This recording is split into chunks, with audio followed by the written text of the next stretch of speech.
Hello students. बच्चों, आज का अपना टॉपिक है इथेनोइक एसिड। तो इथेनोइक एसिड जो है, इसका फॉर्मूला हमने पहले वाले वीडियो में समझा था कि इसका फॉर्मूला होता है CH3COOH। इसको हम इथेनोइक एसिड बोलते हैं। तो जो इथेनोइक एसिड है, इसको कॉमनली हम एसिटिक एसिड भी बोलते हैं। एसिटिक एसिड भी बोल दिया जाता है इसको। और ये एसिड की जो फैमिली है, यानी कि ग्रुप है, functional group carboxylic acid.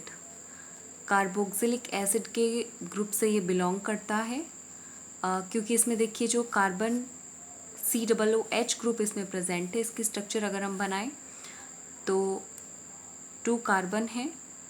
First carbon की वैलेंसी हाइड्रोजन कंप्लीट करेगा और सेकंड कार्बन में OH और O सिंगल बॉन्ड के साथ इसमें लगेगा OH और डबल बॉन्ड के साथ O।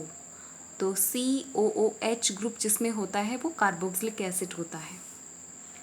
दूसरा, ये जो सब्सटेंस है, यानी कि ये जो कंपाउंड है, ये एसिटिक एसिड भी कहलाता है। और इसका जो 5 से 8% सॉल्यूशन होता है एसिटिक एसिड का, 5 से 8% सॉल्यूशन होता है वाटर के अंदर, तो इसको हम विनेगर कहते हैं। तो हमने सेकंड चैप्टर में ये पढ़ा था कि विनेगर में कौन सा एसिड होता है, तो एसिटिक एसिड होता है।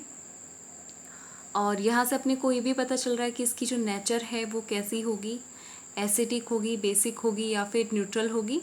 ऑब्वियसली ये एसिड है तो एसिडिक नेचर होगी और pH इसका कितना होगा, <7 होगा। pH लेवल जो है वो 7 से कम होगा, एसिड का 7 से कम ही होता है। तो और दूसरा, इसकी और प्रॉपर्टीज़ देखें तो इसका जो मेल्टिंग पॉइंट होता है, वो मेल्टिंग पॉइंट इसका 290 केल्विन होता है मेल्टिंग पॉइंट।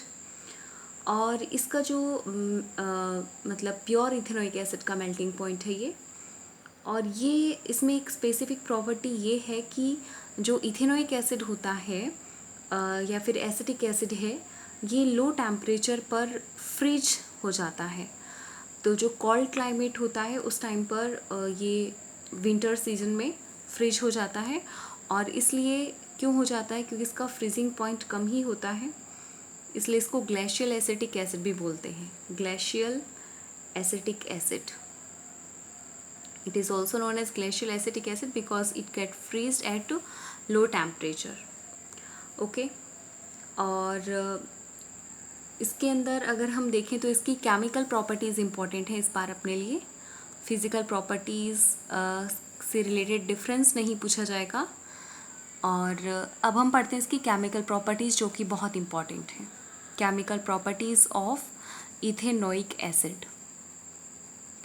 ओके स्टूडेंट्स, तो इसमें देखिए बच्चों, फर्स्ट हम इसकी प्रॉपर्टी देखते हैं एस्ट्रिफिकेशन। इस रिएक्शन को हम बोलते हैं एस्ट्रिफिकेशन, या फिर हम कह सकते हैं कि reaction of ethanoic acid with ethanol. Reaction of ethanoic acid with ethanol. Ethanol के साथ इसकी हम रिएक्शन अगर देखें तो क्या होगा, इसी रिएक्शन को हम एस्ट्रिफिकेशन भी कहते हैं। तो ये जो एस्ट्रिफिकेशन की जो रिएक्शन होती है, इस रिएक्शन में क्या होगा, देखिए एसिटिक एसिड का फॉर्मूला है, अपने को पता है CH3COOH, ये इसका फॉर्मूला है। और इसके साथ हम ऐड करते हैं इथेनॉल, जिसका फॉर्मूला आपको पता है CH3CH2OH। ठीक है, C2H5OH भी लिख सकते हैं, कोई प्रॉब्लम नहीं है। तो ये हमने लिखा इथेनोइक एसिड का फॉर्मूला, इथेनोइक एसिड। और दूसरा अपने पास सब्सटेंस है इथेनॉल। इन दोनों को जब हम रिएक्ट कराते हैं तो क्या करना होता है, इसके लिए हमें कोई एसिड कैटलिस्ट लेना होता है। मतलब रिएक्शन को कंप्लीट कराने के लिए एक कैटलिस्ट यूज़ में लेंगे, वो इसमें एसिड यूज़ में लिया जाएगा। एसिड की प्रेजेंस में ये रिएक्शन कंप्लीट होगी। और यहाँ पर इथेनोइक एसिड की रिएक्शन एब्सोल्यूट इथेनॉल से कराई जाती है। एब्सोल्यूट इथेनॉल मतलब 100% प्योर अल्कोहल भी कह सकते हैं, इथेनॉल कह सकते हैं। तो यहाँ से क्या होगा, एसिड है वो H आयन रिलीज़ कर देगा और इसमें से OH आयन रिलीज़ हो जाएगा और ये दोनों आयन मिलकर के H2O को सेपरेट कर देंगे और जो बचा हुआ सब्सटेंस है वो एस्टर बन जाएगा। यहाँ से देखिए जो रिमेनिंग पार्ट है वो लिखना है अपने को CH3COO और इस साइड से CH2CH3। इसकी वैलेंसी कंप्लीट कराने के लिए हमें CH2 पहले लिखना पड़ा और CH3 को बाद में लिखना पड़ा। तो ये एस्टर का ही फॉर्मूला होता है। ओके, दूसरे तरीके से हम इसको ऐसे भी लिख सकते हैं, CH3COOH अपना एसिटिक एसिड था, इसके साथ हम मिला रहे हैं C2H5OH, इथेनॉल का ये फॉर्मूला भी होता है। तो यहाँ से H हो जाएगा रिमूव, यहाँ से OH, एसिड की प्रेजेंस में होगी रिएक्शन, कैटलिस्ट की तरह काम करेगा। कैटलिस्ट वो सब्सटेंस होते हैं जो किसी रिएक्शन की रेट को स्लो या फास्ट करते हैं और खुद पर कोई इफेक्ट नहीं होने देते, ऐसे सब्सटेंस को हम कैटलिस्ट बोलते हैं। तो यहाँ पर जो एसिड है वो रिएक्शन में अपने को प्रोडक्ट में किधर नहीं दिखाई देगा, बस हम रिएक्शन को करवाने में इसको यूज़ में लेते हैं, रिएक्शन को फास्ट करने में काम आएगा। अब जो बचा है रिमेनिंग पार्ट वो लिख देंगे, वाटर हट जाएगा और यहाँ बचा CH3COO C2H5। इस तरीके से भी हम इसको लिख सकते हैं, ये एस्टर का फॉर्मूला है। ओपन करके अगर हम लिखें तो इसको यूँ लिखा जाएगा कार्बन, उसके साथ CH3 हो गया, उसके बाद C और डबल बॉन्ड O, फिर इसमें होगा O, CH2CH3। इस तरीके से इसको ओपन फॉर्म में लिखा जाएगा। तो ये एस्टर है। एस्टरिफिकेशन की प्रोसेस में बस आपको थोड़ा सा ही ध्यान रखना है, इथेनोइक एसिड लिखना है, इथेनॉल लिखना है और इसमें से इथेनोइक एसिड में से H रिमूव करना है और इथेनॉल में से OH रिमूव करना है, वाटर हटा देंगे, जो बच गया वो फॉर्मूला लिख देंगे, तो ये एस्टर बन जाता है। तो इस रिएक्शन में जो एस्टर बना है, ये एस्टर स्वीट स्मेल प्रोड्यूस करता है, स्वीट स्मेल प्रोड्यूसिंग सब्सटेंस बनता है। तो इस वजह से, इस प्रॉपर्टी की वजह से इसको परफ्यूम बनाने में भी काम में लेते हैं। It is use to make perfumes. Flavouring agent में इसको यूज़ में लिया जाता है, किसको, एस्टर को फ्लेवरिंग एजेंट में यूज़ लिया जाता है, क्योंकि जब एस्टर बनता है तो इसमें स्वीट स्मेल प्रोड्यूस होती है। ओके स्टूडेंट्स, तो एस्टरिफिकेशन ईजी सा है। इसमें हम बता देंगे कि N acid is reacted with an acid is reacted with absolute ethanol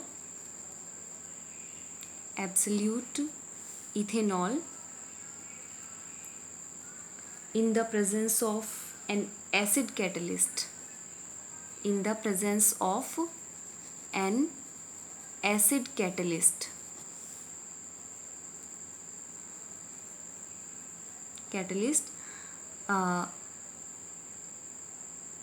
gives ester, and this process is known as esterification. और इस रिएक्शन को हम फ्लेवरिंग एजेंट में इस एस्टर को यूज़ में लिया जाता है। ये स्वीट स्मेल प्रोड्यूस करता है, तो इसको परफ्यूम मेकिंग इंडस्ट्री में यूज़ में लिया जाता है, परफ्यूम्स बनाने में इसको यूज़ में लेते हैं। और रिएक्शन अपने को लिख देनी है। दूसरी इसकी अपोजिट रिएक्शन है, उसको हम बोलते हैं सैपोनिफिकेशन। सैपोनिफिकेशन, इसमें वापस से एस्टर से इथेनॉल बनाया जाता है और ये इसकी अपोजिट रिएक्शन भी हम कह सकते हैं कि एस्टरिफिकेशन की अपोजिट रिएक्शन है ये। इसमें क्या होता है कि जो सोडियम हाइड्रोक्साइड होता है, जिसका नेचर एल्केलाई होता है, उसको किस में यूज़ रिएक्ट कराते हैं, एल्केलाई नेचर का जो सोडियम हाइड्रोक्साइड है इसको एस्टर के साथ रिएक्ट कराते हैं। तो एस्टर की जो रिएक्शन होती है वो सोडियम हाइड्रोक्साइड के साथ या फिर पोटेशियम हाइड्रोक्साइड के साथ भी करा देते हैं, ये भी एल्कलाई नेचर का ही होता है। तो यानी कि उसमें एसिड लिया था इस रिएक्शन को कराने में, तो इसका अपोजिट, एसिड का अपोजिट बेस होता है। तो जब एस्टर की रिएक्शन बेस के साथ करवाई जाती है तो इससे वापस जो एस्टर होता है वो अल्कोहल में चेंज हो जाता है और साथ में इसका जो कार्बोक्सिलिक एसिड होता है उसका सोडियम सॉल्ट बना लेता है। It gives sodium salt of carboxylic acid. तो इसी तरीके से ये उसका सोडियम सॉल्ट बना लेगा। एस्टर का फॉर्मूला था अपने पास CH3COO CH2H5, ये अपने पास एस्टर था। इसकी रिएक्शन कराई जाती है सोडियम हाइड्रोक्साइड से। ओके, तो इस रिएक्शन के अंदर इसका नाम सेपोनिफिकेशन क्यों दिया गया बच्चों? क्योंकि इसमें सोप बनती है। इसका जो सोडियम सॉल्ट होता है कार्बोक्सिलिक एसिड का, वो ही सोप होती है। तो इस रिएक्शन में ये जो CH3COO C2H5 है, यानी कि एस्टर है, और एस्टर की रिएक्शन किससे कराई गई है? सोडियम हाइड्रोक्साइड से कराई गई है, जो कि एल्कलाइन नेचर का है। इसकी प्रेजेंस में ये रिएक्शन होगी। सोडियम हाइड्रोक्साइड, नेचर इसका एल्कलाई। एल्कलाई क्या होते हैं बच्चों? ऐसे बेस जो वाटर में सोल्यूबल हो, उनको हम एल्कलाई बोलते हैं। तो इसमें से क्या होगा, ये जो C2H5 है, इसकी जगह ये OH आयन इसमें अटैच हो जाएगा, और ये जो सोडियम है ये C2H5 की जगह आ जाएगा। तो हमें लिखना है CH3COO और Na,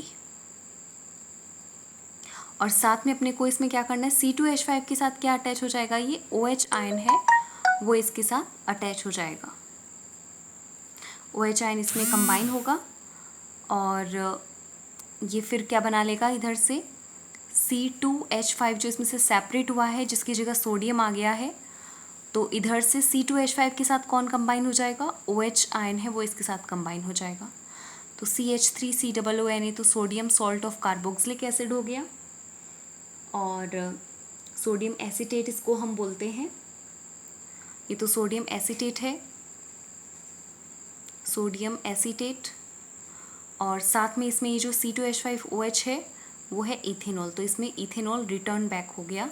जब एस्टरिफिकेशन में इथेनॉल से क्या बन गया था, एस्टर बन गया था, इस बार ये इथेनॉल वापस चेंज हो जाता है, इथेनॉल में ही चेंज हो जाता है। एस्टर से दो चीज़ें बन जाएंगी, एक तो इथेनॉल अलग हो जाएगा, और जो कार्बोक्सिलिक एसिड का एक ग्रुप था, तो इसमें सोडियम सॉल्ट बन जाएगा इसका, sodium salt of carboxylic acid, इसको हम सोडियम एसीटेट कह रहे हैं यहाँ।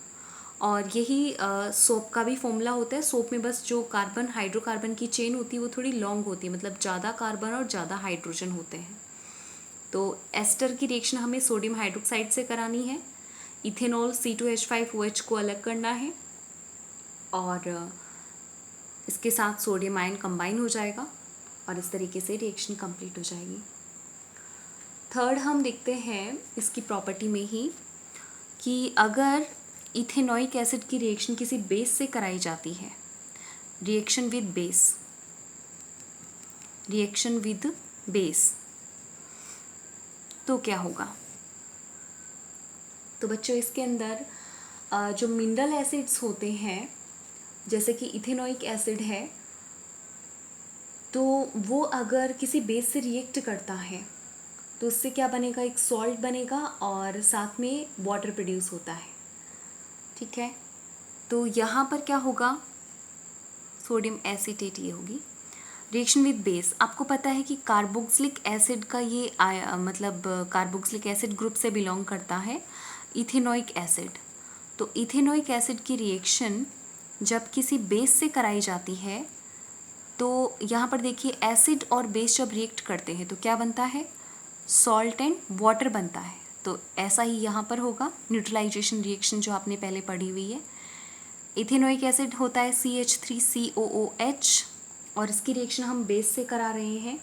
बेस जैसे कि सोडियम हाइड्रोक्साइड ले लेते हैं, तो अगर हम उसके साथ रिएक्ट कराते हैं तो वही होगा क्या, कि इसमें से ये एसिड है तो एसिड अपने में से हाइड्रोजन आयन रिलीज़ करेगा, और जो बेस है वो हाइड्रोक्साइड आयन रिलीज़ करेगा, जिससे H2O सेपरेट हो जाएगा, और जो बचा हुआ सब्सटेंस है वो आपस में कंबाइन हो जाएगा, मतलब इस H की जगह सोडियम आयन हो जाएगा, तो CH3COO, और इधर से इसकी H की जगह कौन आ गया, Na, सोडियम। ये जो पॉजिटिव आयन है वो पॉजिटिव आयन को रिप्लेस कर देता है, और इस तरीके से ये जो सॉल्ट बना है इसका नेम होगा सोडियम एसीटेट सॉल्ट बन जाएगा। Sodium acetate. तो बहुत ही ईजी है कि जब इथेनोइक एसिड की रिएक्शन बेस से कराते हैं तो क्या फॉर्म होगा, when ethanoic acid is reacted with base then it makes salt and water. और इसकी रिएक्शन हम शो कर देंगे CH3COOH प्लस NaOH। तो यहाँ हाइड्रोजन आयन पॉजिटिव है, इसको सोडियम आयन रिप्लेस करेगा, अपना सॉल्ट बना लेगा सोडियम एसीटेट, और वाटर इसमें से सेपरेट हो जाएगा। नेक्स्ट प्रॉपर्टी देखते हैं कि अगर इथेनोइक एसिड की रिएक्शन कार्बोनेट से कराई जाए या फिर हाइड्रोजन कार्बोनेट से कराई जाए तो क्या होगा, रिएक्शन विद कार्बोनेट और हाइड्रोजन कार्बोनेट। तब देखिए वही प्रॉपर्टी होंगी इसकी जो एसिड की प्रॉपर्टी थी, उसी के अकॉर्डिंग हमें बताना है कि जब एसिड की रिएक्शन हम कार्बोनेट से कराते हैं तो क्या बनता है, हाइड्रोजन कार्बोनेट से जो बनता है वही इसमें बनेगा। देखिए जब इथेनोइक एसिड है तो इथेनोइक एसिड की रिएक्शन हम किससे करा रहे हैं, कार्बोनेट से करा रहे हैं, किसी कार्बोनेट से कराते हैं, सॉल्ट से। तो इससे तीन चीज़ें बनती है, एक तो सॉल्ट, एक वाटर और एक गैस रिलीज होगी कार्बन डाइऑक्साइड। ओके, और अगर इथेनोइक एसिड की रिएक्शन, इसमें दो है ना अपने पास क्वेश्चन में कि हाइड्रोजन कार्बोनेट से करवाएंगे तो क्या होगा, अगर हाइड्रोजन कार्बोनेट से करवाएंगे तो भी क्या होगा, इसमें हाइड्रोजन कार्बोनेट का कोई भी सॉल्ट हो तो भी सॉल्ट, वाटर और कार्बन डाइऑक्साइड ही बनेगी। मतलब दोनों केस में ही ये एसिडिक नेचर का है इथेनोइक एसिड, तो एसिड की रिएक्शन चाहे कार्बोनेट से कर पाओ या फिर हाइड्रोजन कार्बोनेट से कर पाओ, दोनों में ही salt, water and carbon dioxide produce होता है। तो स्टूडेंट्स इसका एग्जाम्पल देख लेते हैं हम। जैसे इस एसिटिक एसिड का फॉर्मूला होता है CH3COOH, ये एसिटिक एसिड का फॉर्मूला है, और इसकी रिएक्शन हम करा रहे हैं कार्बोनेट से, तो हम ले लेते हैं सोडियम कार्बोनेट। सोडियम कार्बोनेट का फॉर्मूला होगा Na2CO3। कार्बोनेट की वैलेंसी 2 होती है, सोडियम की कोई वैलेंसी नहीं होती, तो CO3 के साथ हमने कुछ नहीं लगाया। अब यहाँ क्या क्या सब्सटेंस बनेंगे, यहाँ देखिए जो H है, इस हाइड्रोजन आयन को वापस कौन रिप्लेस कर देगा, इधर ये सोडियम आयन पॉजिटिव है, सोडियम हाइड्रोजन भी पॉजिटिव है, तो सोडियम इस हाइड्रोजन को डिस्प्लेस कर देगा। तो सॉल्ट बनेगा वो कौन सा है, CH3COONA, ये तो इसका सॉल्ट बन गया। साथ में इसमें बनेगा क्या, वाटर और साथ में कार्बन डाइऑक्साइड, ये इसके बाई प्रोडक्ट हो जाएंगे। ओके बच्चों, अब रिएक्शन को बैलेंस भी करना है। यहाँ पर देखिए सोडियम के 2 एटम हैं, तो इधर सिंगल एटम है तो इसको डबल करना पड़ेगा, इस मॉलिक्यूल को ही डबल करेंगे। ये डबल हो गया तो एसिटिक एसिड को भी हमें डबल करना होगा, तो इस तरीके से रिएक्शन बैलेंस हो जाएगी। यहाँ पर क्या लिया हमने, इथेनोइक एसिड, ये इथेनोइक एसिड का फॉर्मूला है, और Na2CO3 किसका फॉर्मूला है, सोडियम कार्बोनेट का, या फिर सोडियम बाइकार्बोनेट भी बोल सकते हैं हम इसको, सोडियम कार्बोनेट, ये सॉल्ट इसमें यूज़ में लिया। इससे CH3COONA बना, ये हम पढ़ चुके हैं, इसमें बार बार ये सॉल्ट बन रहा है, सोडियम एसीटेट बन रहा है, और साथ में वाटर एंड कार्बन डाइऑक्साइड बना। ओके, तो इसी तरीके से अगर हम इसमें दूसरा पूछा था कि हाइड्रोजन कार्बोनेट से करवाएंगे तब क्या होगा, तो वही CH3COOH एसिटिक एसिड हमने लिया, इसकी रिएक्शन इस बार सोडियम हाइड्रोजन कार्बोनेट से करवा लेते हैं, तो हाइड्रोजन कार्बोनेट सॉल्ट हो गया। ये हाइड्रोजन कार्बोनेट की वैलेंसी भी 1 होती है और सोडियम की वैलेंसी भी 1 होती है, तो ये पॉजिटिव आयन है और ये पूरा इसमें नेगेटिव आयन है। इनको जब आपस में रिएक्ट कराते हैं तो वही होगा कि जो हाइड्रोजन आयन है इसको सोडियम आयन डिस्प्लेस कर देगा और सॉल्ट बनेगा CH3COONA, साथ में वाटर और साथ में कार्बन डाइऑक्साइड, तो सोडियम एसीटेट ही इसमें बन रहा है, इसमें भी सोडियम एसीटेट ही बना। और रिएक्शन ये बैलेंस है, यहाँ सोडियम का 1 एटम है, इधर भी 1 है, तो ये रिएक्शन बैलेंस्ड है। तो दोनों ही तरीके से, चाहे एसिटिक एसिड की रिएक्शन या फिर इथेनोइक एसिड की रिएक्शन कार्बोनेट से करवाते हैं या फिर हाइड्रोजन कार्बोनेट से कराते हैं। ये हमने यहाँ पे सॉल्ट लिया सोडियम हाइड्रोजन कार्बोनेट, तो इस रिएक्शन में भी क्या होगा, सॉल्ट कार्बन मतलब जो सोडियम, यहाँ पर हमने एलिमेंट सोडियम लिया है तो सोडियम का सॉल्ट बन गया, वाटर एंड कार्बन डाइऑक्साइड बन गई। तो ये जो सॉल्ट है इसका नेम क्या है, सोडियम हाइड्रोजन कार्बोनेट, इसमें हमने यूज़ में लिया। इधर इथेनोइक एसिड है और इससे बनेगा क्या, सोडियम एसीटेट ही इससे बनेगा, सोडियम एसीटेट। तो इस तरीके से आपने देखा कि अगर इथेनोइक एसिड की रिएक्शन कार्बोनेट से होती है या फिर हाइड्रोजन कार्बोनेट से, दोनों ही कंडीशन में salt water and carbon dioxide बनता है।